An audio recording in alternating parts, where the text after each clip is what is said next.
هاي، عاملين ايه؟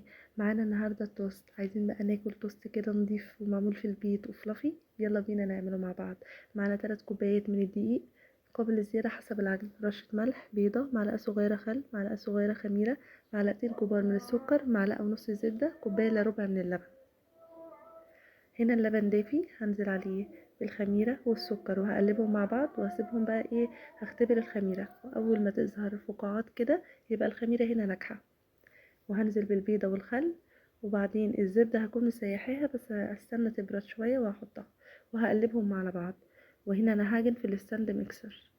تقدري انتي تعجنيها على ايدك عادي، بس طولي مدة العجن لمدة 10 لربع ساعة كده.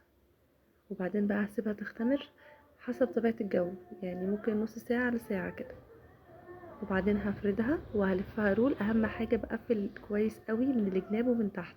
وبعدين هحطها في قالب الانجليش كيك وهسيبها برضو تختمر لمدة نص ساعة لساعة.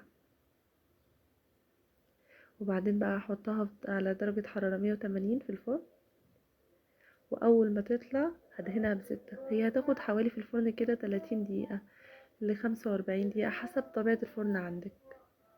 واهم شيء ما تقطعهاش على طول اول ما تطلع، يعني سيبيها كده كام ساعة. ولو انتي عاملاها من بالليل يعني قطعيها الصبح.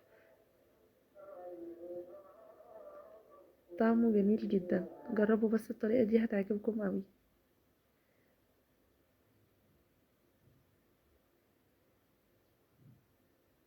طري ويعني وناعم قوي، يعني زي ما شايفين كده ما شاء الله. وده كده شكله النهائي. وبالهنا، ما تنسوش اللايك والشير، واشوفكم على خير، وباي باي.